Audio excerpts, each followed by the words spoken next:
Live from Utah's Wasatch Front, the pulse of the Mountain West, where the issues that shape your life meet the truth that sets you free. Across Utah, across the Republic, and around the world, welcome. This is KMMU.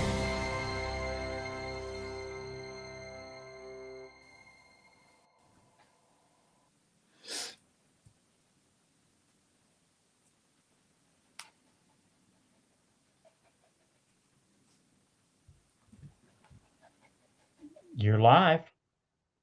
Hi, everybody. Thank you for joining us tonight. You are at Political Head Trauma, and I am your hostess, Holly Crowley-Rayboni, and I have Mr. Producer in the background helping me out today. Hi, Dwayne. Say hello to our fans, if you want. Hello, fans. Thank you. I'll just be here in the background pushing buttons. Okay. Well, thank you very much. I know a lot of people out there are excited. Tonight, we are welcoming Representative Nicolene Peck, who represents District 28, and that covers all of Tooele. And she is remarkable. She's a friend of the show. We've been lucky enough to have her on many times, but she handedly won her convention, and she is the Republican Party nominee onward to the primary, and we're very proud of her. She's run a really good race, and I'll probably say this during the interview with her, but I have to tell you all that there's something about a candidate or an elected, bigger for an elected, who actually makes the time to do town halls, to come out and talk to her constituents, to set up an open dialogue on the socials, to answer actual phone calls, emails. Like she tries to answer every single person, even during a busy, few months or couple months at the Capitol while they're in session. So I really respect that about her. And I also love that she has been fighting for families, and that's been part of her entire character since long before we ever got a hold of her as a representative. So we were really excited to see her do so well at convention.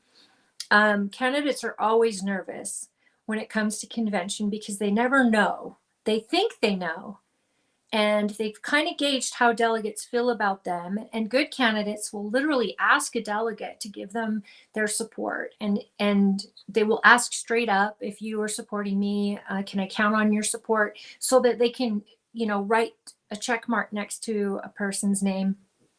And so I'm sure that she's done that. But I also know that there's always that tinge of, well, maybe I didn't do enough. Maybe somebody will change their mind. My competitor is a nice person. She's got good ideas, and she might have, talked to them after. So all those questions come up for every candidate. And so I was really proud of her. She did excellent at convention. And to give you a little highlight on our convention here in Tooele County, Sheriff Paul Wimmer also gained the status of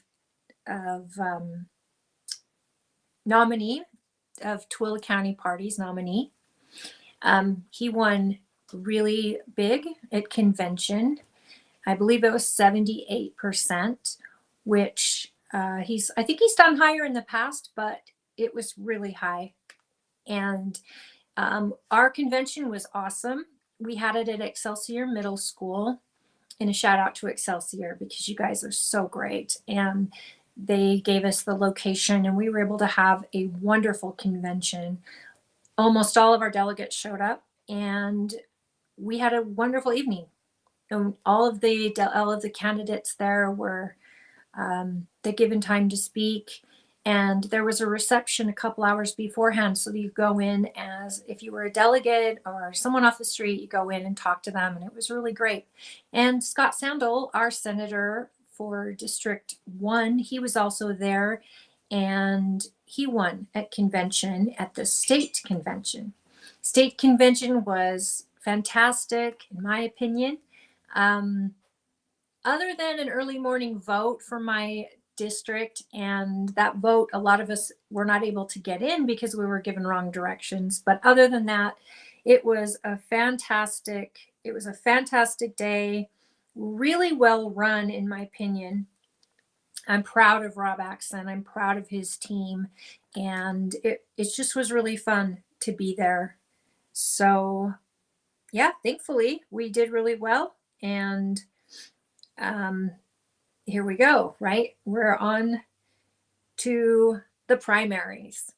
Now, for the seat I was running in District 29, the Alexis Wheeler won the delegate nomination quite handedly as well. And her competitor, who is Sheldon Birch, he is going on to the primary because he engaged in signatures as well as convention. So he worked at delegates all the way through, also gathered signatures. So I've invited both of them to be on the show, and I hope to hear back over the next week. And I'd like to get Alexis on next week if she's available. And I promise to keep y'all informed. That was the seat I was running for. And it is a special, due to health problems, I stepped down, but it is such a special location because it's Millard County, Juab County, and most of Tooele County. And we've got that small town, rural Utah feel, even though we are 30 minutes from Salt Lake. But our issues are very, very different than Salt Lake's. And so I do love the people of my community and facing those issues head on. And I have to say, I was so touched. I don't know if he'd care that I said this, but I got a call last night from Jason Chaffetz and wishing me all the best. He was sad that my campaign was suspended, and he was so kind. He and his wife, Julie, are phenomenal people.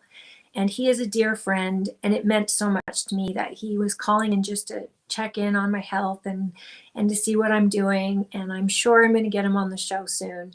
And he's just been a big supporter, and I'm truly grateful for that. It was amazing to hear from him. So tonight, I want to hear from all of you. I would love to hear your ideas with what's going on in Iran. Do we think the war is over?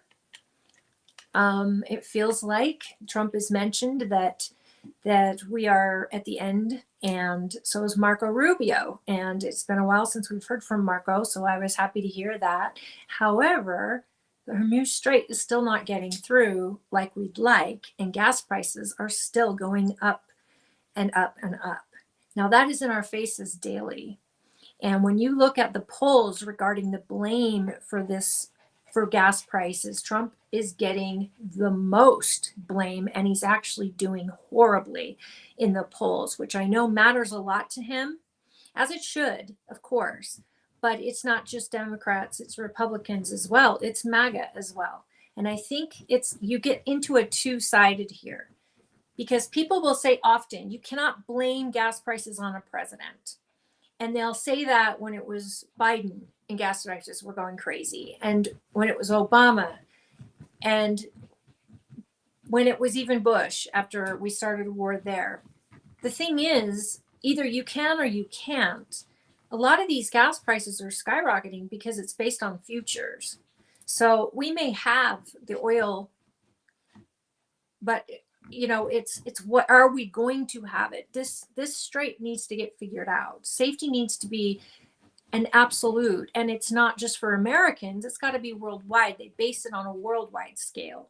So I think that if Americans or our military is accompanying other ships across the strait to make sure that all the ships for our allies at least are getting through, but at the same time, we should probably be helping China get theirs through too, only because if their gas prices and they're not getting gas, the prices get an opportunity to keep going up. And I think that we can't afford our daily lives. And if you think it's bad just in your tank, just know you have to expect that your food prices will go up, your clothing, your toys, and anything else that you own, because everything is made with gas or oil, and to get it shipped to you costs ridiculously high. You see how much diesel costs. Every time you see diesel go up, $5 and $6 a gallon, just know they're going to get their money somehow, because shipping is astronomical when gas prices are that high or diesel fuel is that high. So I would like to hear your guys' thoughts. Hey, Maria, how you doing? What is that?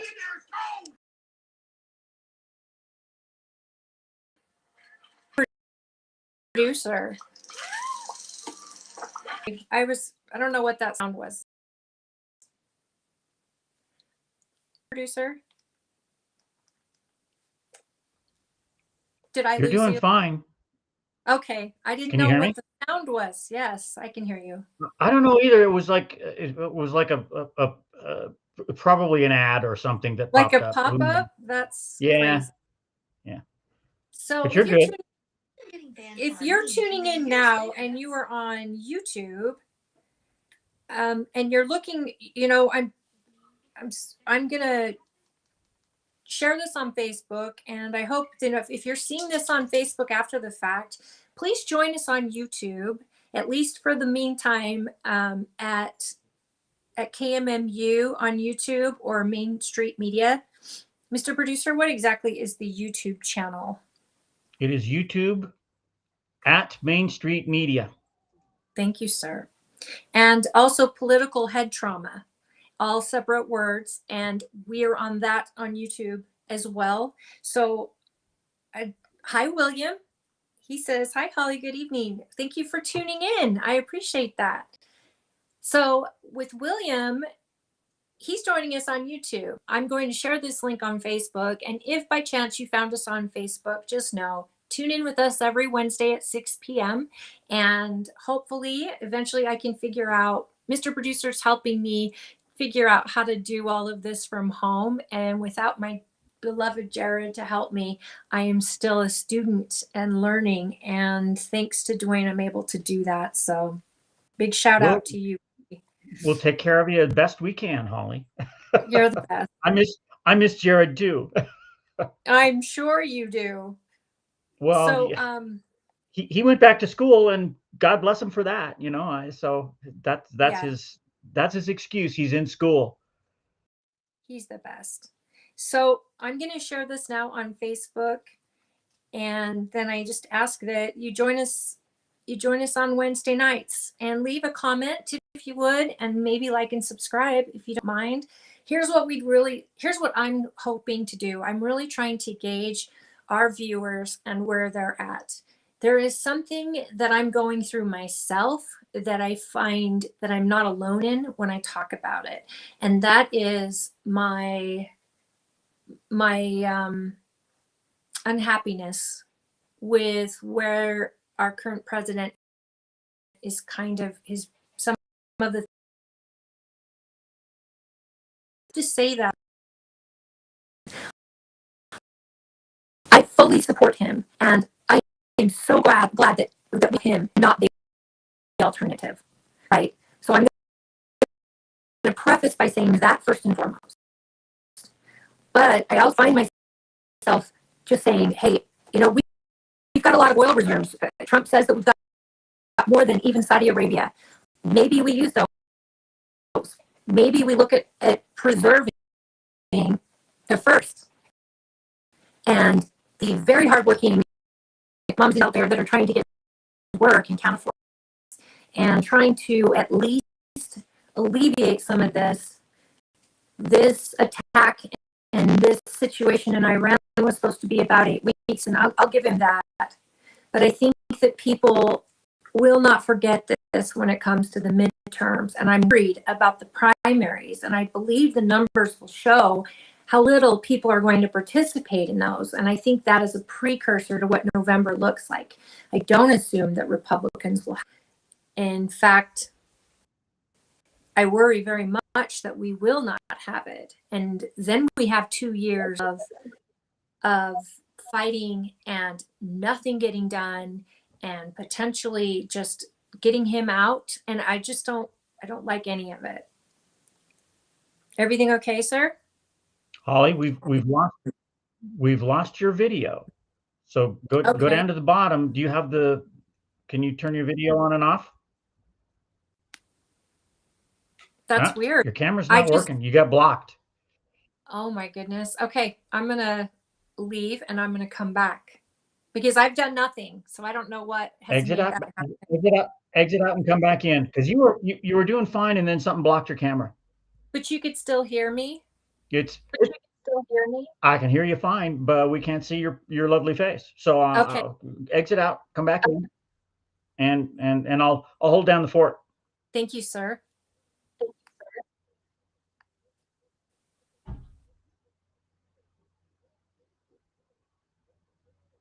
Okay. We will see if Holly reappears when she comes back. She's running off of a pad, and they do funny things. So we'll see. Come on back, Holly. I think she was talking about the war. The war. I've been anti-war since 1971. So, oh, here she comes. Let's see. No, your camera's still blocked. That's weird. I can see you. And I You can can see see me, but we can't see you. Hang on. Let me try something here. what? You should have a. Well, you tried it before. There's a camera button down there. There's a video button. Turn it off. Turn it back on. All right. Try that. Nope, they're not coming back. Okay. Let me try one more time.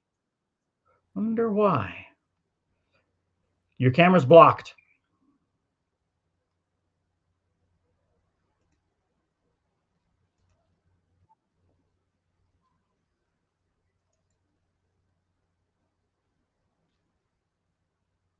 Okay, now your mic's off and your.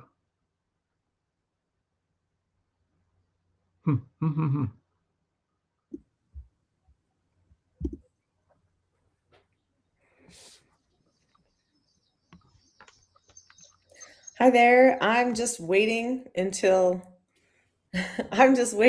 Holly's here to start.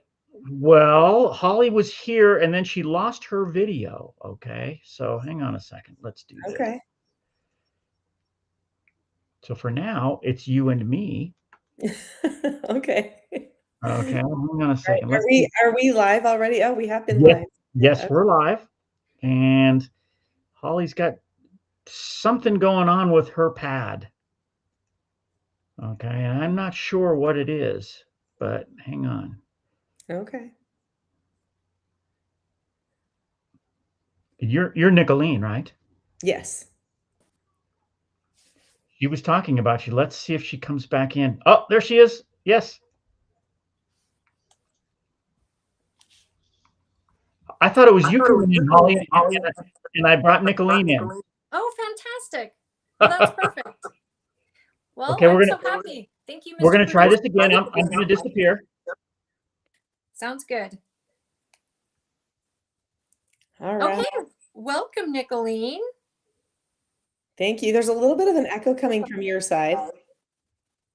Really? Are you on 2 devices? I am. That might But be. both my devices, I mean, this one's totally like silent and muted. So, Mr. Producer, is there anything you can do to help that? I believe you're good now. I think the echo is gone. True. Perfect. Okay, well, I am so happy to see you. And I wanted to say congratulations on a fantastic convention. As a convention-only candidate and a true GOP respect for the delegates and all the hard work you did, I wasn't surprised. But I mentioned earlier that I can only imagine that you probably did have that tinge of, did I do enough? Did I get enough done? Every candidate has that, right? Oh yeah. Did you expect to win so big? For sure. Yeah. So the win was good. It was a really good size. I actually wasn't sure how large the margin would be, but I was just under 78%. So that was a really good margin. And that's, that's a pretty unusually large win. So I was happy for that. I did go multiple times and, try to talk to every delegate every which way I could. I had multiple conversations with many. There were multiple of them that said, yes, you have my support, but then there were some I wasn't sure. So going in, you're never 100% sure exactly how it's going to turn out, but it did turn out really great. And the delegates really, came through for me, and I was grateful for that. And it's so neat to see how serious they were. Yeah. I think people don't always understand the beauty of the caucus system, the convention system, the delegates, what they do, what it means to vet. Okay. And I think this is huge. There were a couple of people during the process, the convention process, and when we were having events and stuff like that, talking negatively about the caucus system. And I was actually really surprised about that. I thought, are you telling me that a person who signs a paper when someone is paid to bring it to their door, that signs a paper that says, hey, so and so should be on the ballot, that they're vetting you? They're Right. not vetting you. When I sit with a delegate, I'm there for like an hour. A half hour is like a short time. Oh, There's a few of them who are like, you know what, I'm good. I know everything I need. I've researched you. There's a couple that do that, like, because they've really been digging and doing their research. But the majority, they want to ask you all kinds of stuff. What about this? And what about this? And how do you feel about this policy? What about this federal policy? But what about this local policy? What about this state policy? And they want to ask you all kinds of things and really test, what you've done, what you think. And that vetting process is beautiful because their neighbors elected them to come and do all of this work, and to really find what the neighbors would agree with. right. And I think that we saw that really happen in my election at convention. I shouldn't say election. I mean, it was an election, but it was a nomination, I guess we should call it. Sure. Anyway, but yeah, makes it so I don't have to do a primary, which is nice. And this was an interesting thing. Our county clerk came up to me and she said this funny thing. She said, well, thank you for winning big enough that you saved the county a lot of money. And I said, oh, really? And she said, oh, yeah. When there is not a candidate that has to go to a primary, it saves a lot of money. So then that made me think, well, so all these candidates that are doing signatures then are actually charging the citizens in the county more money because they're not wanting to do the vetting process the same way.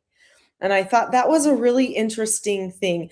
I know some people recommend to certain candidates you should. They don't know why they are doing it or not doing it or whatever. They just sign up for it. But I love the vetting process. And if I ever can't get the delegates to vet me, then I guess I shouldn't be in. I feel the same way. I think when you have such a small group of people that you need to meet and convince that you're the right candidate, and your resources and your time and energy all go into those people, I think it's a beautiful picture of what the primary or the general would look like, because you are pooling from a percentage of the population that represents their neighbors. It's a true republic principle, like a form of government, our republic. It's a true principle of that your neighbors tell you to go and meet these people and fill us in on what you learn and what you think and who you're picking, and so you get a little bit of a glimpse of exactly how, if it's done right, which I love the delegates of our county. I think they are amazing because a lot of them do exactly what they're supposed to do, and that is return back to their caucus and let everyone know, their precinct, what they've learned and what decisions they're making and how they're voting. Mm-hmm. And that way, if someone has something to say about that, they can have that dialogue and actually convince their neighbors for the reason for their vote. So I love that it is one of the principles of our party in this state, and we've been able to preserve it as long as we have. And you're right, when someone gathers signatures, that then requires the county clerk to come up with funding in order to run that election. And, it is, I've seen it get played a little bit to where, we've seen it in the past where the voice of the delegate doesn't meet with the masses, right? State delegates will put through an excellent candidate, and yet that candidate won't win in the general. Can happen. Yeah. And it's happened with our governor's race, with our Senate race, recent. And so what I think what's happening there is maybe our delegates are not getting back to their precincts and explaining why they've chosen this candidate and why they like this candidate. And if we could just fix that part of it, that disconnect, I think we could go a lot better, and our generals will match better what our convention does. So I've lived out in Tooele County for 28 years. I've been in 2 different precincts at each side of town in Tooele, and both of those precincts have a like return and report culture, right? Yeah. Where it's like, what are you doing? And they have their own like Facebook pages, and they have meetings and like, hey, we're going to get the group together and we're going to get the word out about what happened. And they're very, very active. I'm not sure every caucus has the same, or, every precinct has the same, type of leadership that's that active. But I do know that when I was meeting with delegates, so I had 64 delegates, and that may sound like a small number, but if you're going to go meet for an hour with each one of those delegates, and I'm going to say hour average, because by the time you call them so many times, send them things if you can't get them, you stop by multiple times, they're not there. And you're saying at least once. Most times you're trying to get in front of them 3 times. Multiple times. Yeah, exactly. So you just add that up. You don't even do the events. You don't even do any of the other things that you're doing. I mean, that is a lot of hours. 1 hour for that's 64 hours. That is like almost 2 work weeks. And then by the time you go to the other events too, we're talking a couple of work weeks just for my race, right? And the Senate race would have more people. I mean, our county council members, they have less. And I know some people are like, well, yeah, but it's so little. It's only 20, or it's only, that's still 20 hours at least that they should be putting into talking to those people. And they should be able to get the majority of 20 of their, of people to support them, to know that they've got a good standing, right? So anyway, it really is a ton of work, and but I love it. I love the conversations. And one thing that I was going to share just related to that return and report is, so I'm meeting with all of these, delegates.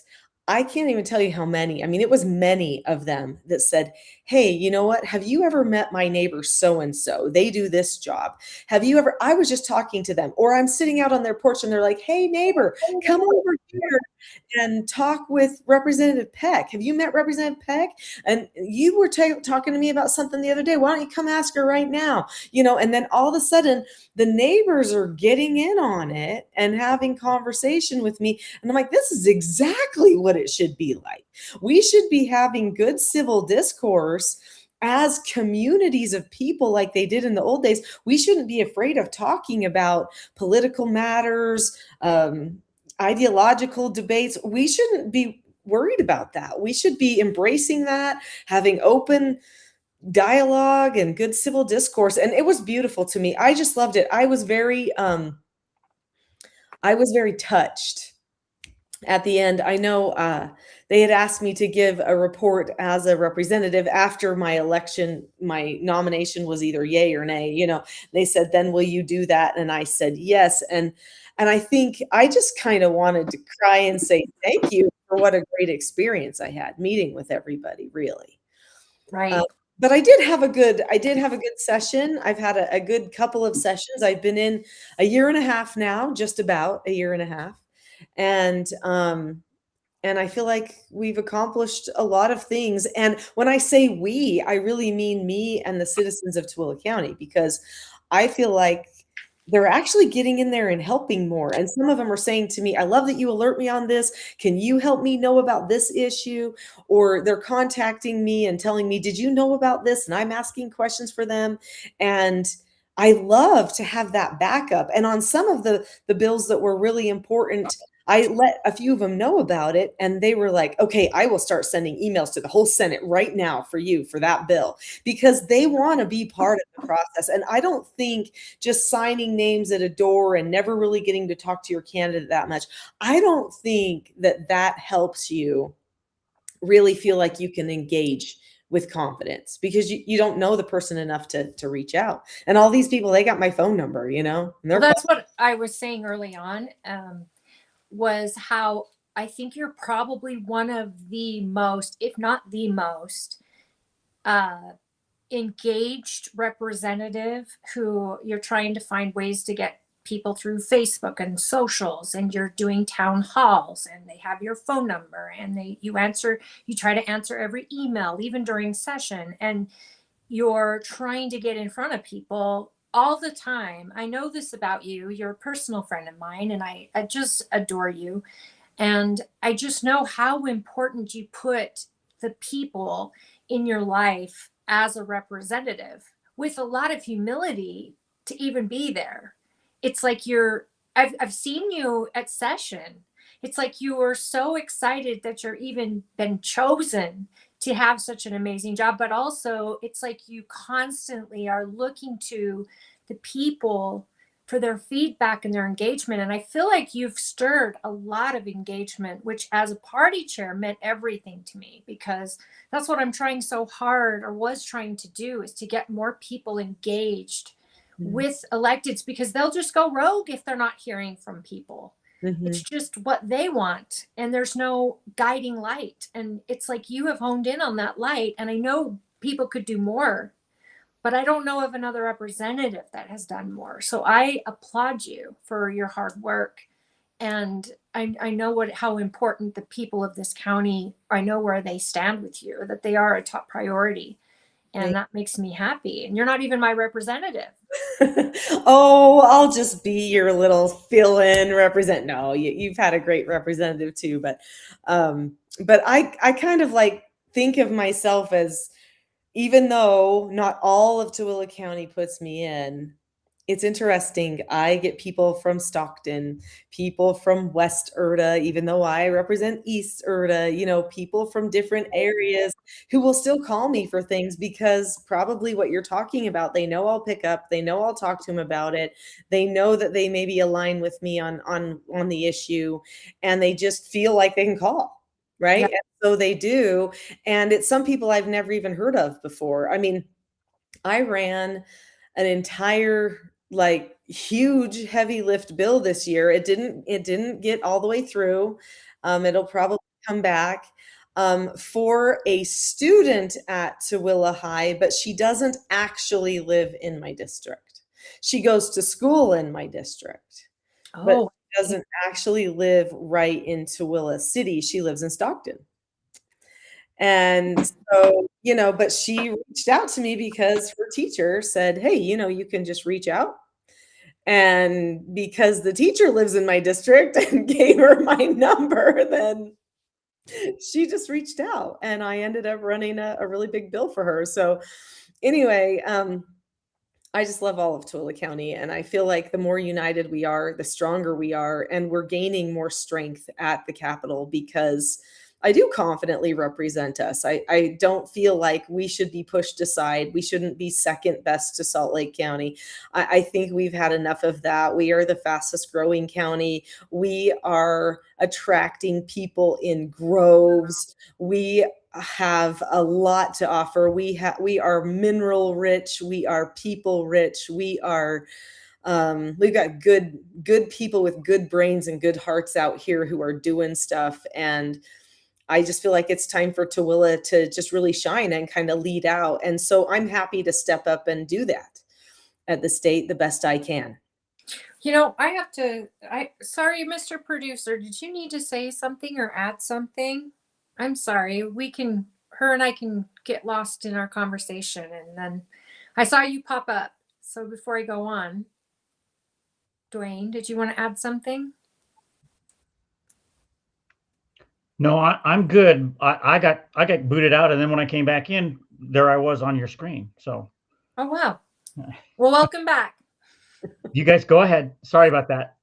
So this is something that I think, and this doesn't just, you don't have to just live in our county to understand, but hopefully there is something special. And I think if we find it more in rural areas in the world, but it is that neighbor feel and it is that community feel. And I think it sets us apart from Salt Lake City, for example, or Salt Lake County. I mean, I've lived in a lot of places around Utah and even in other states, and I've always tried to get to know my neighbors wherever I've lived. But, politically, it's not always something you do. And your parents have told you, don't talk politics or religion at a table. And now we've gotten into more tribal, angry, passionate political conversations over the last decade. And so it's even more taboo to discuss.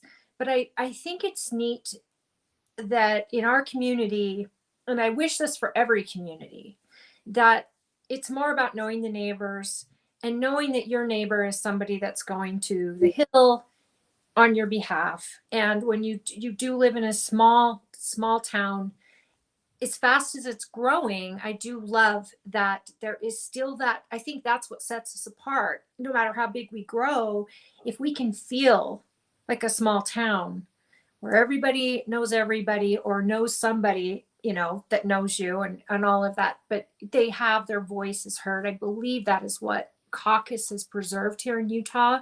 Mm-hmm. And I hope that we keep fostering care to caucus and keep updating it and keep it going and keep delegates to keep showing up, because the work they do is important, and the issues they bring to people like you who are trying to represent us, those issues, they're everybody's issues. Mm-hmm. I mean, I could sit here and we could talk issues all night and you will totally know what I'm talking about. And because even though you don't represent me, the issues that we focus around or that are important to me are important to you and to your family in the area you live in. And it's just one boundary and we're not that far away from each other, but it does make that small town feel a reality, and I wish it for everyone. Yeah, I really appreciate those sentiments, because I feel like that is one thing that our citizens really want, is they want to preserve that culture of Tooele, that small town. I think people move out here because they're like, I want to be close enough to the city, but I don't want to be in that crazy of the city, right? That's Yeah. why so many people are out here in Tooele County. And I know that as I met with people, they were like, hey, help us with the infrastructure so that we can keep up with what we need. But could you figure out a way to not make us turn into Salt Lake? Because we don't want to be the next Magnet or West Valley. We want to stay to Willow. We want that unique identity that we have out here, which does have that more neighborly rural culture and feel. And I'm on board with that. I recently moved. Never thought we would, but we just moved to a different place in town. And I come into this new place in town and the neighbors are just so warm. I mean, we're talking, I was moving in on Christmas Eve. They were there instead of at their family parties, moving my family in. Someone even stuck a little tree up and put one ornament in the corner for me. I mean, it was like the cutest neighbors. And there were youth there were kids there, and it was Christmas Eve. And Wow. I'm like, are there any better people than this anywhere? I don't think there are. I just really felt like what a joy it is to live by these people, to be their friends. Whether I get to represent them or not, I am blessed by them. I am so blessed by them. And it is an honor. When you said I get excited at the Capitol when I see people and I'm like, hey, and come get involved and stuff. And this is because it is an honor for me. I mean, I could cry about that, Holly, because it's an honor to be given that amount of trust, Right, by your neighbors, that they know you'll be honest, that they know that you will stand up for stuff when it's not popular, that they know that you will, protect their families, their way of life. And they know you're not going to be perfect, and you're not going to be perfect, and you're going to try your best, but they still, even though they know you're not going to be perfect, they feel like you're good enough to go in there for them. And that is a heavy weight to carry. It really is. And I feel it, and I honor it, and I really try to have that type of relationship with the people that lets them know that I am there for them. You mentioned something. This was interesting. You said that your parents used to tell you, don't talk about politics or religion at the table, right? I don't know how many times that I've heard that from people, like, just don't go there. Why? Because it's divisive. But then you immediately said, and now we live in a time where people are so much more aggressive and heated, right? And polarizing as they talk about religion and politics. And my thought to you is this: it's exactly because we haven't talked about religion and politics that people feel like they can't talk about religion and politics. You and I are different religions, but I could pray with you any day of the week. Sure. Any day. We fellowship with each other. We love each other. We honor each other's faiths and beliefs. And if there is a difference in belief, I believe we honor that too. Because you and I can actually talk about religion. In fact, I can talk about religion to anybody. Sure. And with anybody, because I'm an open book. But also when it comes to politics, it's the same thing. It's just what you believe is right, wrong, good, bad, true, false. That's really what it comes down to. And if our society gets to a place where we can't talk about that without becoming wild animals, without thinking that everyone is evil if they don't think the same as us, then our society is going to have a problem. Absolutely. And we are getting there. I mean, you see families are getting split up where they go no contact with each other because Trump you got some who hate him and some who love him, and yet they're my children or they're my parents, or just have a conversation about what your values are with the people you love, and then if they don't align with them, move on. Or find something where you can align. But to just say, oh, I can't be around them anymore, or never discuss it. I mean, I'm sorry, but politics is in every part of our life. It has every single part of our life. Somewhere politics comes in. And it's if you're not talking about it, I mean, at least my parents, we could talk about it around the table all the time. It was just like if you go to a friend's house. Yeah, they were just warning you. It might not work out. Yeah. And I've learned that, but that's just good manners, especially if you're in a home that disagrees with politics that your parents believe in. It's nice not to share what your parents believe in if it's not welcomed. Welcome back, Dwayne. Did you want to comment? No, it just okay. It keeps dropping me out. I think I'm going to let you guys continue. I'm going to step out. Okay. Will we lose the whole show if we do that? I worry, because he is the brains behind this operation. So, with all that in mind, you guys will continue going. I'm just going to hop out and come back in. So you're the best. So what I wanted to, I said that about humility because so many times, and even before you went into politics, I recall certain electeds complaining about this woman who is at the Hill making everybody's life hell because of her stance on family values, on protecting children, on all these different books and things in school, that she just would not drop it. And it was so frustrating. And I knew your name before you ever made a call to me. And what's so funny is that I was curious, and I remember the first time you ever called me, and I just couldn't. I wanted to know, like, hey, are you bothering these guys? Like, what? And we talked for like 2 hours about everything under the sun, and especially about platform. in what our party represents. And that was something that, I don't even know if you remember, but you had called me regarding our platform and those elected underneath the R who were not living up to it.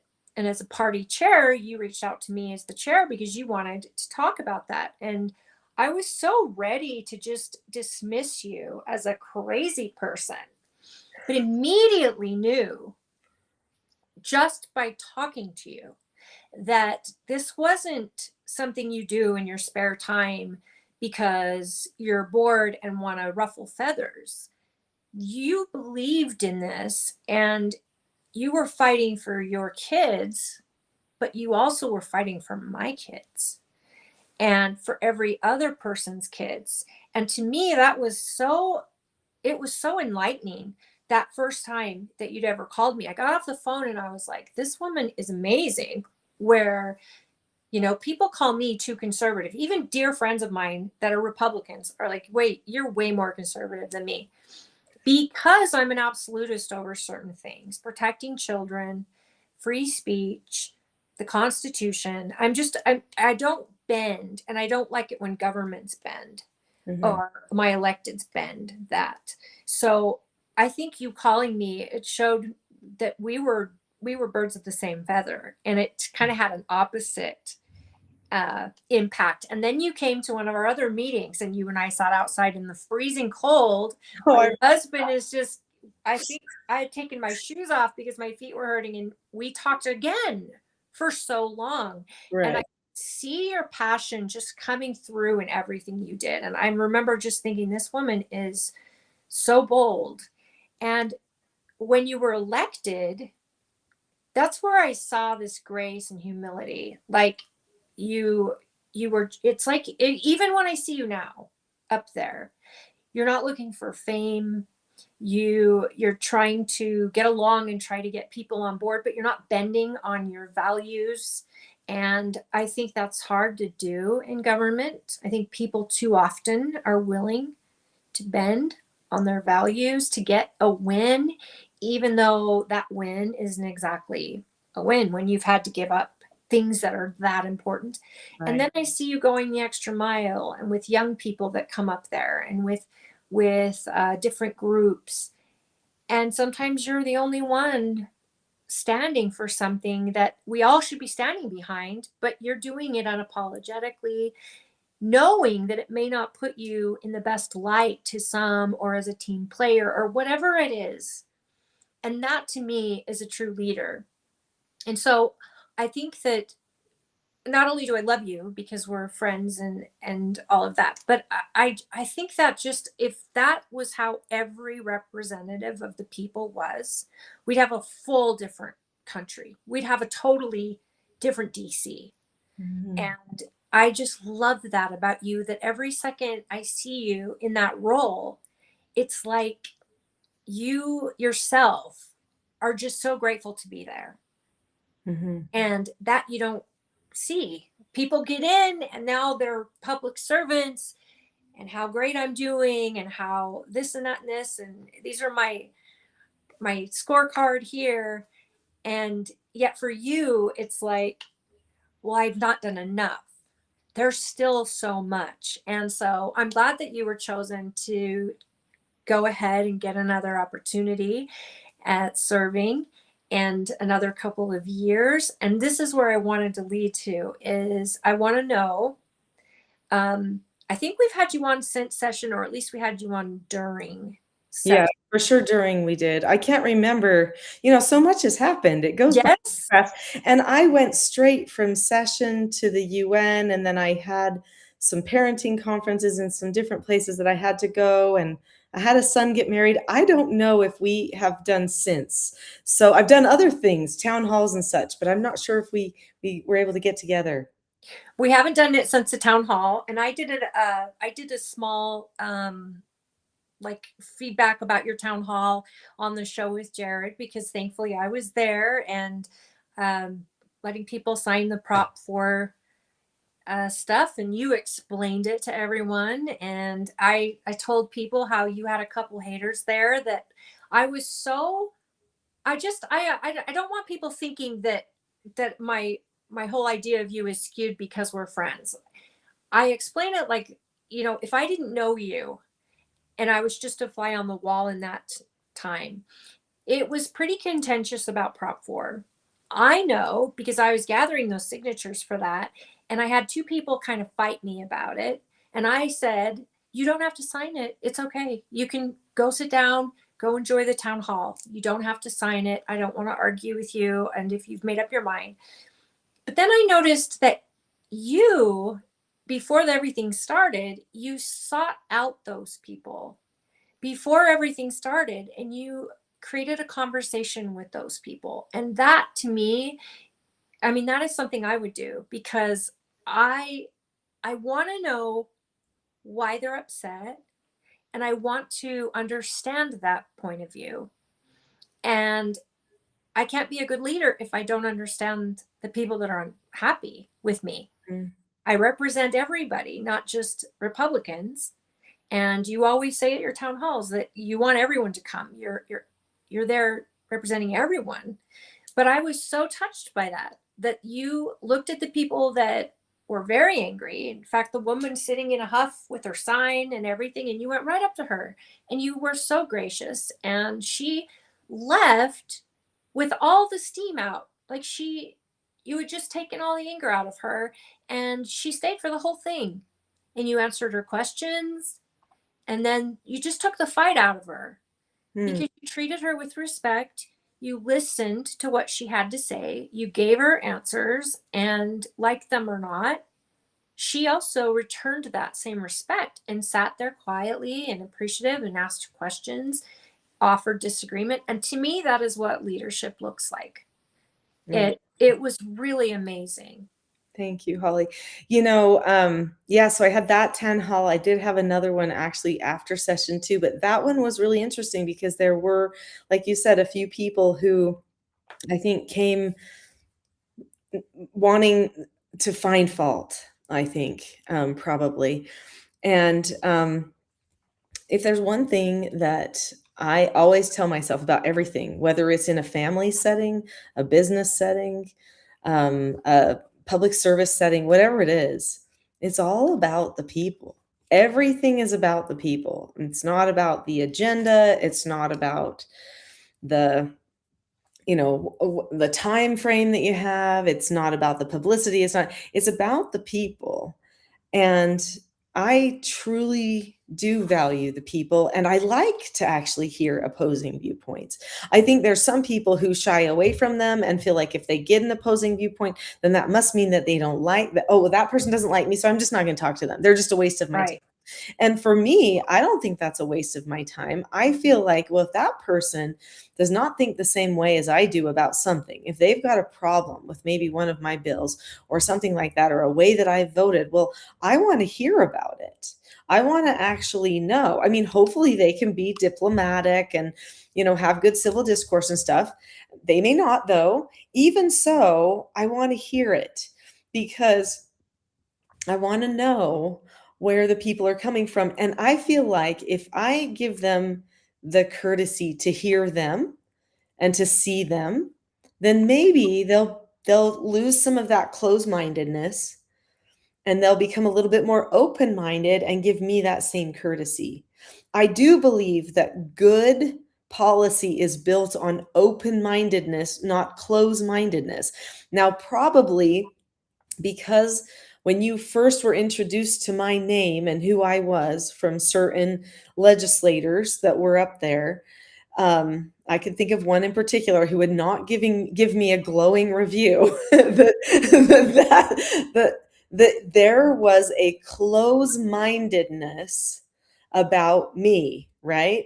Yeah. And even though I had something strong that I was trying to do to protect children, because I really do care about children so much. And we can talk about some of the bills that I'm going to be working on coming up that will be along those lines.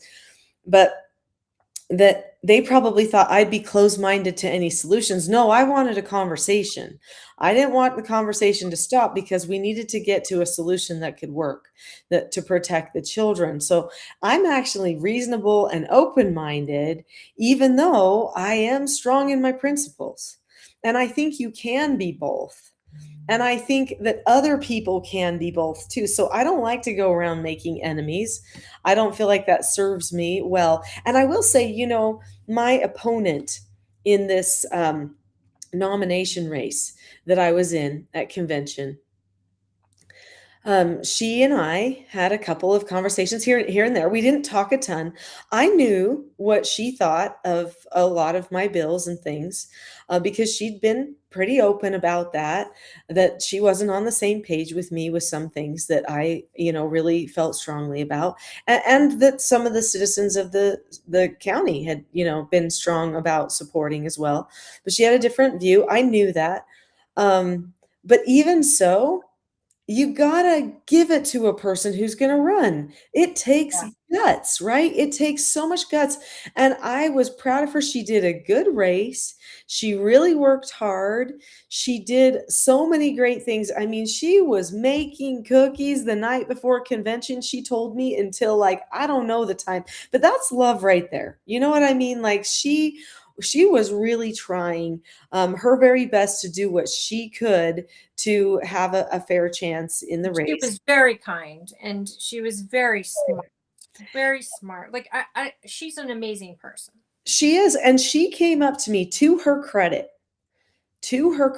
she came up to me at the end of all of it, and she congratulated me, and she said thank you to me. She said, "Thank you for running the type of campaign that you did. Thank you for being respectful.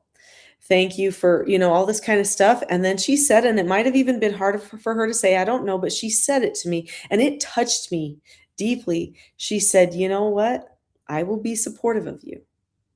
That's great. And when you run against a person and they win you, it could be you could choose to get hateful and say, "Well, I'm going to vote Democrat instead of Republican just because," or whatever.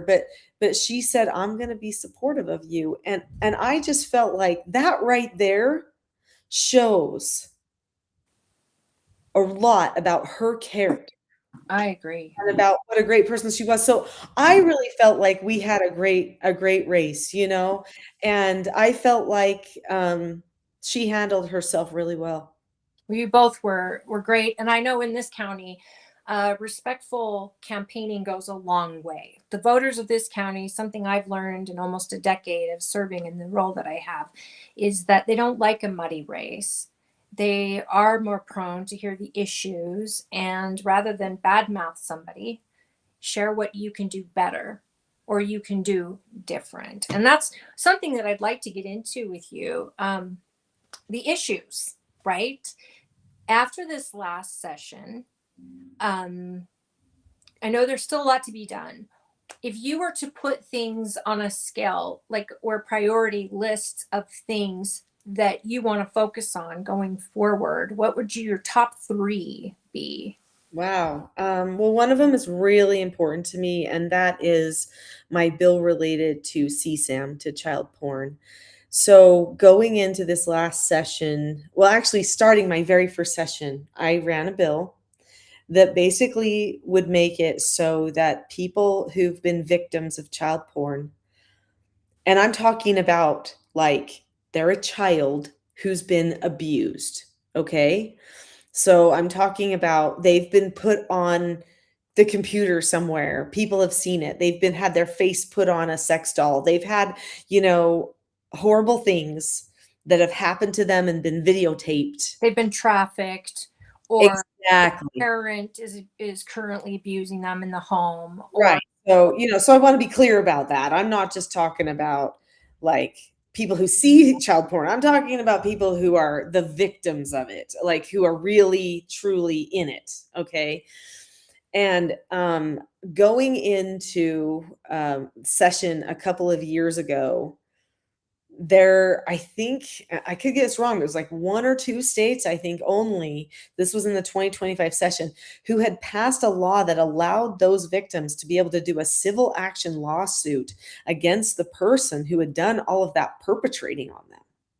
And those people who are sending that stuff out to everybody, okay, who are purveying it out there. And so there's criminal actions that can be taken but that doesn't actually give any restitution to the victim. That doesn't help them pay for a lifetime of therapy and all of that. You have to have a civil action for that. This is like, and I'm sorry, but this when you say this, it's making me think of when someone files a wrongful death lawsuit. Now they have the option to civilly, like in the O.J. Simpson trial, for example, the family didn't get that verdict, but they still had discovery and evidential, but it's not a beyond a reasonable doubt criteria that's required, but it still allows for victims to seek compensation in a civil court, which is financial compensation. Is that's what you're saying? Is this victim, you'd still, and it doesn't require a beyond a reasonable doubt for the jury to come up with. It's not as severe a proof meter. Yeah, it still requires a jury to find guilt in the perpetrator. Right. I mean, it has to go through all the rigor of a court case. I mean, it's going to be a big thing to go through. But if they have damages, I mean, there was, I'm going to tell a story. It's a sad story, and I'm not going to do any personal identifying information in this story, but there was a young man who was in our state, and he was used for this child porn significantly when he was little. And he would go places, all, for years and years. He would go places. People would come up to him and say, "Oh man, I've seen your movies. Oh, you're the best. You're the bomb. You're epic. You're so," like talking to him about his abuse like that, right? So he can't hide. He can't get away from it. It's been all over the world, the abuse of this little boy. Okay. So his family tries to get help. Other families are trying to get help federally, saying, can we federally do something to get damages? Because in the States, there's not laws for this.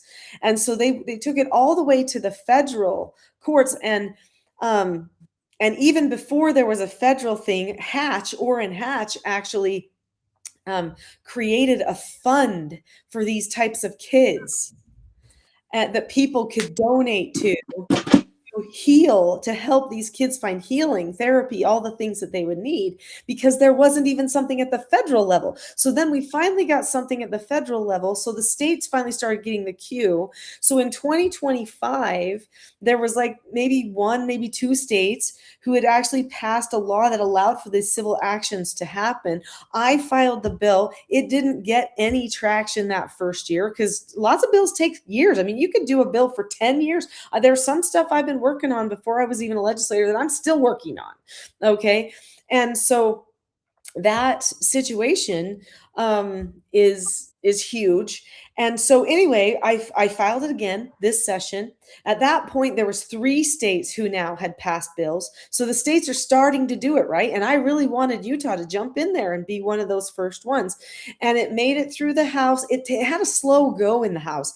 It got assigned to a committee, and then the committee was like acting like they weren't going to hear it and that they weren't going to see it. And I had to push and push and push and say, why are you not seeing this bill? This is so important. We're talking about kids who are being really badly abused. They need to be able to sue.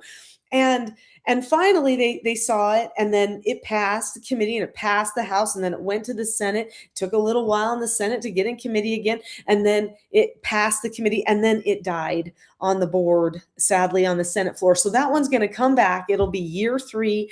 But we now have, after this last legislative session across the nation, 2 other states have passed this bill. So now we have 5 states who've passed this bill. So it is time. Utah needs to get this thing done so that we can protect these children and give them a civil action. So that is going to be a big priority for me to get that thing done. I already have refiled it. Today is the first day of filing. So you can start filing things and getting the attorneys up there to start working on them and drafting them. And that one will be easy because we've already worked on it now for 2 years. So it should be able to be a nice cut and dry. So anyway, that one's a big one. Another one that's huge for me is the one related to what's happening on the databases at schools. And I know that this one's been, I think, for everybody to wrap their heads around the fact that what's really happening on the school databases is happening. I hate to be the bearer of bad news, but before there was the book debate about bad books in the schools and stuff, I actually had brought up to the legislature that in the school databases there was like hardcore porn stuff in there. It was like multiple men doing stuff to a girl, a teenage girl. Is this in a book that's represented at No, the no, library? Or no, what it do you was mean? in the databases that they researched to do reports. And I even went on the TV about it. There was a senator who said, "Will you please go on the news about it?" I said yes, and I did. And then that senator even, contacted me after and said, "Nicolene, I just went in because I was just typing in video games, like in the hobbies and crafts section of the EBSCO database. Okay, that was it. And the stuff that came up, the graphic, nude sex acts. I mean, to see a girl strapped down with men doing stuff to her and other men sitting there on their phones acting like they don't care that this is the most normal thing in the world was horrifying to me. So it was website that popped up? No, it's not a website. It's a database. So what a database is it's a curated educational resource that is programmed into the Chromebooks. Wow. Okay. And this kind of stuff we found out about, and I was blown away. I was like, no way this is happening in Utah. And sure enough, it was. And so then I started drawing attention to it. And obviously it was not popular to draw attention to. Because people are like, no way, you're making this up. You're just trying to. And this is probably where that particular legislator was like, she's fanatical, or whatever, because they were like, how could that get through? And I'll tell you how it gets through. We create a contract with database companies. The database companies are supposed to determine if stuff is clean, but the voluminous amount of stuff that's put in there and all the different databases that are put in, there's no way that they can humanly search all of it and vet it. So they have to trust the companies who are putting these things into the schools to actually vet those things. And when we exposed it initially back in 2018, the database company, the EBSCO database company, said to UETN, which holds the contract for the state of Utah, "Oh, we didn't know you wanted the filters on." That's not even a filter situation for a child using a Chromebook. That Like, you don't filter that out. That's not even proper for adult consumption without an adult actually seeking it out. So to put it well, in and why would you child- seek it out on your library an database? educational computer, come on. Yeah, and require the state to pay for it with taxpayer dollars to do that to kids. So then there were board members at that time, state board members, who actually spoke up and said, "My child was first exposed to porn on the school database." And I did not believe him that it would pop up. I got angry at him thinking he was searching it. No, now I see how easy it is for this stuff to pop up. This is not okay. Right. And so we started working on this issue. And then the conversation changed to the books, and that got this national, like attention. And so the database is kind of like conversation sort of slowed down a little bit. But as soon as I got in, I knew that I needed to handle that. And I wrote a bill about it. But not only did I want that stuff not to be there, just when they're searching for things like daddy and video games and stuff, but I also knew that they were selling to the kids in there. And it just made my skin crawl to think that taxpayers were paying millions of taxpayer dollars a year for subscriptions that would actually put sales pages in front of their children where the children can buy kratom and vapes and online betting and gaming stuff that the parents would never want them to see, and sex toys, and the gamut. I mean, even if it's silly putty slinkies and skateboards, even if it seems benign, why are we selling to a child in an educational resource that it's provided through the public schools? It's almost like you're endorsing it because it is a taxpayer funded resource. And so the kids think it's okay Well, nobody's vetting all of that. And the thing is those things come through. If you could go in and you could type in kratom, which I did. If you want to watch the hearing for this in the Senate hearing, they shot it down. And I think it was politics is what is kratom? I don't know what that is. Oh, it's like a really heavy drug. It's like next level. I don't even want to call it marijuana. It's like it's not marijuana.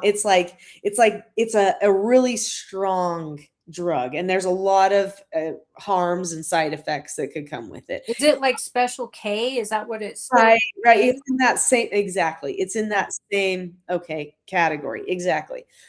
And so, anyway, you can see me on the hearing. I do a search right in front of them. I'm like, look, and here was the other really gross thing is that I had shown the USBE about it. They knew. They contacted the database. They contacted UETN and the database company, and they said, which is the Gale database company, GALE, and they said, this is not okay. And so they had it removed. And guess what? 2 days later, the same exact ad popped up with a new item number in the database, so I could search the same thing and get the same thing again. So they were putting it in 2 days after USBE asked to have it removed. That's not a mistake. Oh, no way.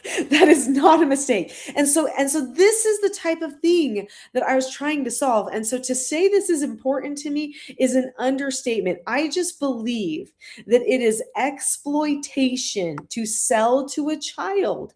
Like I said, doesn't even matter if it's bubble gum. It's exploitation to sell to a child, to give links to a child in a school database that would take them to something like that, and to do a whole sales page that masquerades as an article. Give me a break.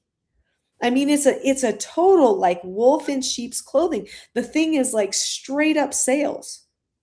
That's all. Imagine how many children who their parents have been very diligent on their computer time and on all that stuff at home. How many children get exposed to something like that in a school setting? And pornography is like a drug for teenagers, and it's so dangerous for their brains and their developing brains. People don't understand. It literally is messing with their gray matter and how they think and feel and project into the future with their lives. I mean, intimately. That is so dangerous. Right. And you can be a parent doing everything you possibly can, and it's their Chromebook that exposes them. Right. Their school, That they're is doing their homework. that if there's not an argument for homeschooling out there, I don't know what is better than that right there. Yeah, it's really sad. And we do have right now a lot of parents have a distrust of the school. So this doesn't help. So as a state, I mean, it seems like a no-brainer that we would say you can't sell. So I made what I would call the perfect bill that could handle all of this stuff, okay? And could make the vetting possible and better and all of this. But the committee in the House, some key people said, hey, you need to drill this down even more simple. We got it down to basically the statement that just says you can't sell to children in the school. Even though there would still be other things that I know that would be in there that we'd have to work on at a later time, I drilled it down to that one statement. You just cannot sell to the children. And there was database company, EBSCO database company, who was lobbying, and their lobbyist was up there working with other legislators, and we kicked EBSCO out of our state because they ultimately did not end up complying. And we said, okay, we've had enough with you. But for some reason, I'm running a bill that basically says Gale can't sell. Well, no one can sell to the children, but it would target Gale. And here's EBSCO wanting to put, and other databases and people wanting to put other things in there that would weaken it, that would say, well, let's add a word that says this, so that would make it so that they wouldn't have to really vet it, so that they could kind of get out of it. And I was like, this is what we're battling. We have these people who are actually trying to protect this filth going to kids. They're trying to protect it. So, Gail never came to the table on it, but USBE contacted our connections with the database and said, remove this. So they knew it was a problem, and it came back 2 days later. 2 days was on. Did you have fights with anyone up there? Did certain legislators not see a problem with this? Did it pass the House and Senate? I don't think well, okay. The Democrats don't like these sorts of bills. So that's, so whatever. I just have to expect that. I don't think they have problems. But explain that to me. Content going to the kids. I don't know. My neighbors are Democrats and they're still parents. Yeah, well, I don't know. It's interesting because some of them will say, well, I don't have a problem with sexual content on the Chromebooks, but I do have a problem with our kids being addicted to their Chromebooks. And I was like, okay, well, let's just start there. Let's do that. So I don't know exactly where the Democrats were on this per se, except for that they voted against it when it was on the House floor. Okay, so they were against it. But it did pass through the House. The problem really did occur in the Senate, on the Senate side. And I think they were really trying to get me not to hear it, not to talk about it. And I was incessant. I'm like, no, I'm going to have that hearing. And even if you shoot it down, which I knew they were going to do, because there were some forces going against it in the Senate, that I said, I'm still going to have this hearing. And I just determined for my hearing, I was just going to say, okay, this is this problem I'm trying to solve with this bill. Here's how you search for Kratom. Boom. Just so you know, this was taken down just a couple of days ago. It's back again. So here's the problem. They're selling this to kids. And so then I said, I'm just going to show them. I'm going to log in as a child and show them how I do it. And then they are going to have to choose to still go no with the pressure that's against them to go no. And they did. They still went no. And are we talking money with the lobbyists that engaged with our senators to? I don't know if there's money. I can't speak to that. I don't see any positive. I don't know how anyone defends it. Yeah, I don't know if there's any money that is part of the conversation that's like, hey, we're EBSCO or we're Gale and we're going to give you money. I don't know about that. I think that there were some people who wanted to solve the problem their way, maybe. That might be a thing. I think if you asked them, that's what they'd say. That they wanted to solve it their way. And, and there was a bill that was written along the same lines, except for, see, the thing about me is I actually read all the language in the bills, and I read the language and went through it, fine-tooth comb, and I was like, this language right here, yeah, it does just what the UN does. Makes everything sound like it cares about you and it's going to protect you, but it actually just opens it up wide open so that now no one's protected. So it like talks out one side of its mouth and then does another thing. And I believe that language was probably suggested by a vendor or something. That would be my guess. And so, it was I think that some people said, we want to make parents feel comfortable with their resources and their databases this way. And then other people wanted to make it my way. And so it could very well be that that very bill was drawn up. I don't know this to be true, but it could be, because this is a political strategy that happens, that sometimes a bill is drawn up just to muddy the waters to kill another bill. So it could be that that vendors, people wanting to sell and get money from taxpayers and from the state, keep that in mind, okay? Vendors crafted a bill, and that bill was supposed to make things muddy so that my bill couldn't get through. But my bill is not going away. I mean, I think even if they were to say, we've cleaned up all the selling, you don't have to say anything, I would say, then what's wrong with having a bill saying you can't sell? Because there's no way that Nicolene Peck's job is to monitor and to babysit every computer in the state of Utah that a child uses. That's not my job.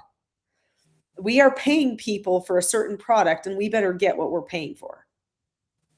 And that's what I say. I just don't understand how something like this, the senators that I know personally, I don't understand why they wouldn't get behind it. What could possibly be an excuse for not saying, this makes sense? Let's do this. If the language is an issue, let's figure out the language. Let's work with the sponsor, and let's figure out a way to make sure that our kids aren't getting sold to or getting, inappropriate content on a taxpayer machine that's built for education. I agree, Holly. I 100% agree. And I think, as I was talking to senators, one-on-one, they're going to say, yeah, we don't want that stuff being sold. Okay. To your face. But then there's politics, Holly. Yeah. Then there's politics where somebody somewhere says, don't vote for that, or I'm voting no on all your bills, or don't do that, or, whatever. And so it turns out to be, and if you think of it, I mean, yeah, I don't want to get into all the nuts and bolts, but as I look at the whole thing and how it all rolled down, it was very strategic. It's gross is what it is. I don't like this. I think this is I don't know the details of the bill, but in just the synopsis you've given me, this makes absolute sense. If you've got the school board who has literally had an experience personally with their own children coming out about it, and you've got the bills written in such a way that it's simple and it says, don't sell to our kids. I mean, I don't understand what possibly motivates somebody to go, yeah, I'm going to fight this. Yeah, I'm going to muddy this up. Like, I don't get it, other than it's almost demonic. It's like, it's evil. Why? You have found something that is literally a problem, the taxpayers' burden, and it's hurting our kids. Mm-hmm. Yeah. Why would somebody? And that's why it's so heartbreaking, And this is why politics is not for the faint of heart. Okay, Holly. This is why, because I've been working on this issue. I've known about this issue since 2018. Wow. Chip. We're 8 years in, Holly. Is it going to take a full 10? I don't know. That is disgusting. Chip, just to try to protect children in the school, which, like you are saying, is 100% a no-brainer. Yeah. Yeah, this isn't a free speech issue. Even USB is artistic on board with me with this, right? I can see where people get angry when Republicans want to ban books. And I can see their point of view that, yeah, this is an author, they wrote a book, and I will fight tooth and nail for them to have them in public libraries. Kids or people should have access to books in the public arena. But in my school, absolutely not. I don't need my child learning sex from a book written with all these different things in mind or whatever. I don't need it when I have a gun to my head that my child has to go to public school. I don't have a choice there unless I homeschool them. So to me, certain books should not be in public paid for schools. they can go to the libraries where parents are responsible to decide what their child can check out or whatever. So I will have those arguments on an artistic, author argument and free speech and all that. But when it comes to public school access, or the fact that my kid's on a Chromebook and the Chromebook is teaching him every single day, and I mean, I don't get to sit in the classroom and see everything, and someone has just found this, and I'm sure there's tons of students who know about it. They're not telling their parents. And the ones who are, their parents, are going to people like you. They're saying, hey, this is not good. And it's a no-brainer. And we've got people actively trying to call you a crazy person. Or this is just some issue that she won't let go of. She's a dog with a bone when it comes to something like this. And they put you in a light that makes it look like you're too conservative. You're trying to put, kids in the little corner and not let them be exposed to anything that isn't your values or whatever. And that is not the case at all. Mm-hmm. And this is the biggest problem I have with politicians. They will say right to your face, they agree with you, they understand what you're talking about, they love their kids and they don't want this to happen for your kids, and then vote against you. Mm-hmm. And say, oh no, you don't understand, it's the writing in the bill, or it's you forgot this issue and we have this issue. And it's like, wait a minute, you told me to my face this is a problem. It's expensive. We're paying for it. You have the opportunity to fix it, and you just buried it. You have a whole house of representatives who are all for it, and we're 8-9 years in, and it's still an issue. Well, I think if it would have come out on the Senate floor, if I'm completely honest, I think if it would have come out on the Senate floor, it would have passed. But they had it's the powers that be. They had to kill it in committee. They had to get it into a committee that would kill it. I cannot fathom on what grounds does a group of people decide this doesn't deserve the attention of the Senate. Right. And how terrible does that make our Senate look when committees are killing something that is such a no-brainer? And the fact that Democrats can't get behind it also blows my mind. Mm-hmm. It blows my mind because it's not a political issue. It is a common sense way to protect my tax dollars and to protect. What if they're selling Bibles to your kid? Would Democrats then go, no, we don't want you selling things to kids online? Would that get them to change their mind? There you go. I mean, that's a good question. We don't want them selling to kids, period. That's it. It's everything. And here's the exact language. I'll read it to you. I got it on my phone right here in the bill. That here's the meat of the bill. On line 229 of, it was HB 197, it says, a vendor may not sell or promote goods or services through a digital instructional material the vendor provides to a contracting entity. That's all it says. Wow. That's really controversial. There you go. Anyway, so I'm disgusted. I'm glad you shared that. So yeah. So that's anyway. So that one is that one's gonna come back. I mean, they just can't get rid of me on that issue. I can't stop on that issue. It's too important. And is it tiring? Yeah. And I think a lot of people, they'll try something. If it doesn't work, they go, oh well. But I can't go, oh well, on this. I can't. I'm gonna check my kid's Chromebook tonight. Yeah, and it's just like I can't go, oh well, on child porn and them not being able to get restitution.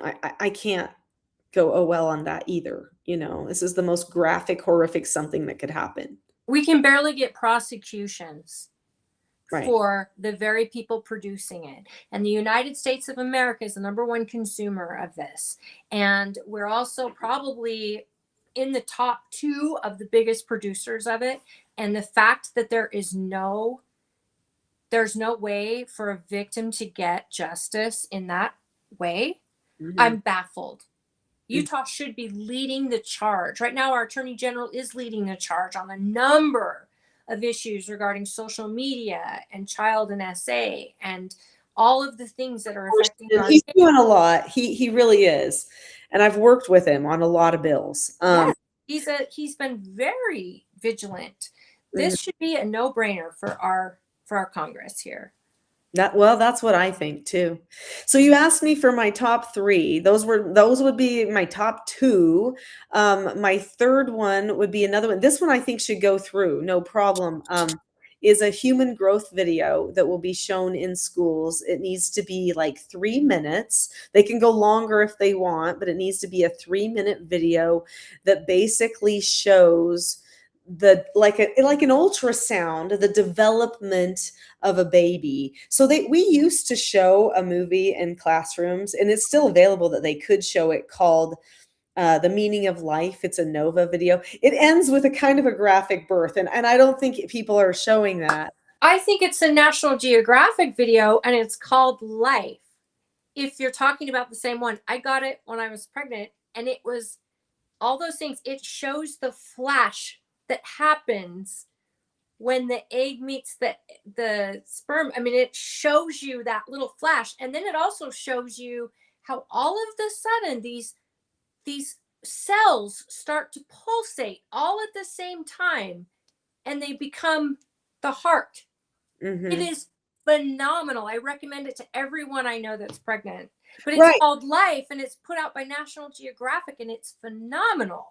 So see, there's these videos that are out there, but we are still in some classrooms calling a baby a clump of cells. Right. And they're like, no, it's very clearly alive. And that heart starts beating at 3 weeks and 1 day from fertilization. Now, a lot of people will say, well, from last menstrual cycle, it's 5 weeks. And that's the argument against this bill.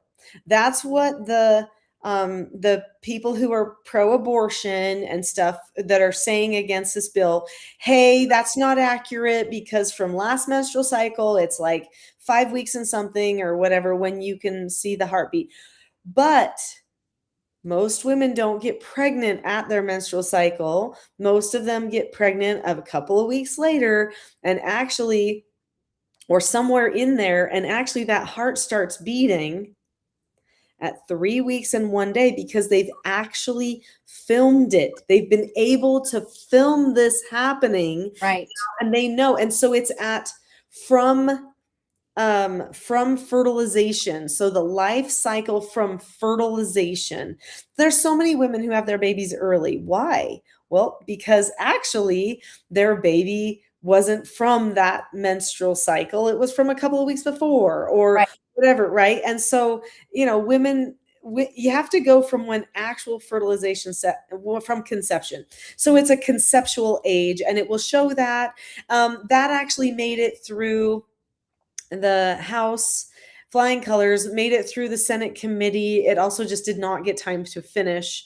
So I'm hoping to bring that one back and have that one come through. I also had a resolution that came out right at the end of the session that did not. It made it. It didn't make it. It didn't have time. It had a lot of support, but it didn't make it. And that resolution basically would say that it would call upon Congress, U.S. Congress, to work with our states on dissolving the Department of Education, so that the Department of Education could not control the curriculums and the methodology of instruction.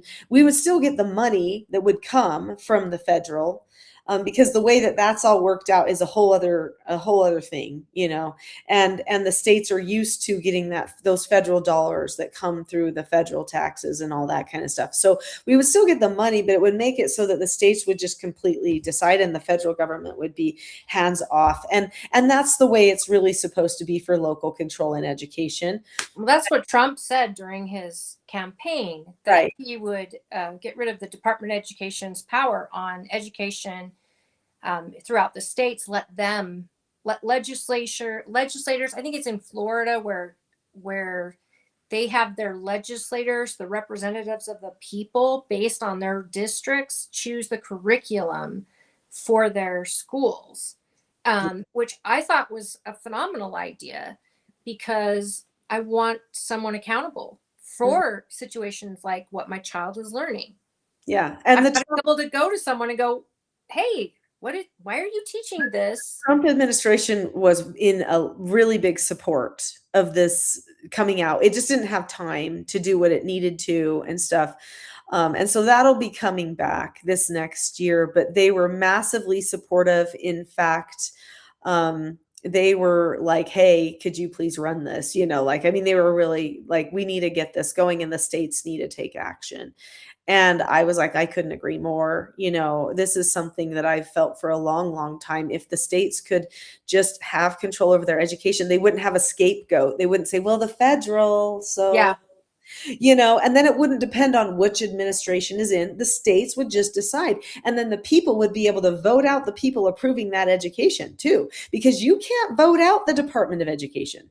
No, you're right. You can vote out your state school boards. You can vote out your local school boards. You can vote out your legislators. And this brings us back to, okay, that representative form of government, you know, which is good. I've got some other bills that I'm filing and I'm running. I don't think we need to talk about all of those, but I've started getting the bills, you know, in the queue, getting the drafters working on them.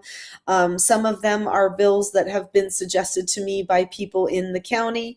And so, you know, it's going to be good. I've got a bill that I'm working on with our county clerk, with Tracy Shaw, because she's noticed that there's something that could be improved.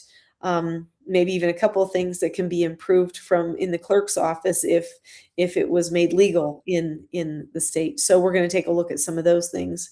Anyway, we've got some stuff that we're working on. I'm really excited. There's a bill or two that people asked me if I were to run, if I would push it. And I said that I promise you that I will put you in touch with somebody to do that. So I'm going to let you know one of those bills is also a principal from school that he would like to see on the Hill. So I know that's something that you'd be the perfect representative to bring that to. I'd be happy to look at that, especially since I'm in the education committee. So yeah. Yeah, great. Well, this one is an educator, but it's something that involves the state in advertising going out to Wendover. So it's really pinpointed in our county. Okay. And it's the billboards that you see on your way out about dancing girls and alcohol and all I am things. so the person for that. I know. I said, and this kind of freaks me out that you can't advertise that, nor would you in any other part, but you can put it along the highway in Tooele County. That's okay. Mm-hmm. Yeah, we had that debate in our county years ago. I mean, that was back in the day when Sean Milne was on the county commissioners board, and so I know it was a while back. But there were some billboards that were not okay that I actually brought to the county commissioner's attention and said, "How come we're doing that?" You're talking about the plastic surgery one. Right? That was me that actually. Where girls basically half naked. Yeah, on a billboard going into Tooele County. I remember that. Yeah, and these people from Lake Point were saying, "How come our kids have to pass by this on the school bus?" Yeah. How come that is okay to show to children on the side of the road? You know, and so I get it. In fact, we navigated that, and that person did pull it down. And I don't know if you remember, but after the naked girl, then the same billboard space, all of a sudden there was this big pair of eyes. Anyway, it was like a different thing, but it was the same company. They went ahead and pivoted. They took note and they passed it. And guess what? Some of the really bad billboards that have broken state law, advertising, kratom and stuff in our county, that have been out in Lake Point, I have gotten some of those removed. And then, of course, new ones crop up, and then we have to determine, are they in accordance with state law or not? Because there are specific laws about what can be advertised and what cannot be advertised in relation to marijuana. And this is actually an issue. I wish people understood when we went down that road of medical marijuana and it went on the ballot, we ended up not getting medical marijuana. We ended up getting recreational. That's what we ended up getting. Yeah, but And- we voted against recreational. Remember? I mean, But people said medical's fine, but not recreational. but then it still And- turned into recreational. Yeah, get your card and you And can. it's actually because it was put on an initiative on the ballot like that. And so these ballot initiatives are really an issue. And I know we've talked about this, and you mentioned Prop 4 earlier, which was also, of course, a ballot initiative, which we are now seeing massive problems with. The courts are legislating from the bench and stepping over Constitution like crazy, because they're not even obeying the articles in the Constitution about these particular things. Anyway, we have had these ballot initiatives like Medicaid expansion, which almost bankrupted the state. If we would not have had representatives in there to say, okay, wait, but we have also a constitutional mandate to balance the budget. Right. We can't do that Medicaid expansion because that will take all of our education money. That will take everything. That will make the taxpayers have to pay so much money in taxes in order to be able to do that. We can't do that. And if there weren't representatives that you could vote out at that point we would be living in a massively way higher taxed state than we are now. And so this is where these super laws coming in through the ballot is turning us into California, right? Oh, yeah. And this is the way that they lost a lot of their representation and being able to solve problems constitutionally. And so, but the same thing happened with a lot of those, with like the marijuana stuff like that. And now it's turned to, okay, now we got kratom billboards and we got all this kind of stuff that's going. And so I've gotten some of those removed too. So yeah, happy to work on that issue. But people, people need to be watching out. Conversations are happening. People are talking about, okay, what do we do about this legislation from the bench? What's happened with Diana Gibson? Right. What's happened with, the state's constitution in these matters? And really, if we go the direction of ballot initiatives to change things and turn them into super laws, like the Supreme Court in our state ruled when we were having the conversation about Amendment D 2 elections ago, okay? And the Supreme Court didn't even allow it on the ballot and all these things that happened, which shouldn't be their jurisdiction. But anyway, that's just my 2 cents. So anyway, they at that time, we ended up tipping now the scales to, are we going to put stuff in action with one vague phrase and it's scripted by who? Somebody that's making money? Is it the porn industry? Is it the unions? Is it the whatever? Who scripts these things? Because they put in millions and millions of dollars to script these ballot initiatives in these states that have super laws like this. Are we going to allow them to come in and essentially just fool us all and make laws? Or are we going to allow our elected representatives that we can elect in or we can elect out if we don't like what they're doing? And we can fire. Yeah, and we're going to hold them accountable. Or are we going to let them solve the problems in the, yes, albeit messy process, sometimes time-consuming process? We just had to talk about 8 years working on a concept, right? But that's how you know it's the real process. Can I just say 2 issues there, especially when it's someone coming from another state, a state that is not well run like California. And you get to the point where people don't understand this. As badly as you want something on the ballot, when you see the percentage of people who actually vote versus how many people live in this state, it would baffle your mind that such a small amount of people are deciding something so huge like a super law for the whole. It doesn't compute to me And it's because all based on propaganda and money. That's the other yes, horrid thing on it. absolutely. It's whoever has the most money to create the best video, the best quick, simple video that is played out mostly to young people to get them excited to go vote. And I mean, Prop 4, what that passed with how many thousands people? It's like Oh, it was so small. 3,000, 3,600 people out of 3 million that make a decision for the entire It state. was so small, and the percentages on that were like, I mean, I don't have them memorized, but it was so close. It was like 51.2 whatever to 49 point. I mean, it was not clear. It Like was within 1%. Yeah, it wasn't a clear victory. It wasn't and to have it be something that would mandate to the legislature and even, make it so that the courts now are going to mandate to the legislature and they're going to go over the top of the Constitution.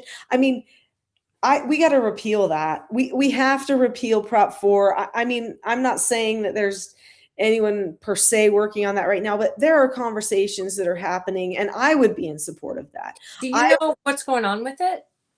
Well, I mean, at this point, there's no definitive action. We signed. Are you talking about the repeal?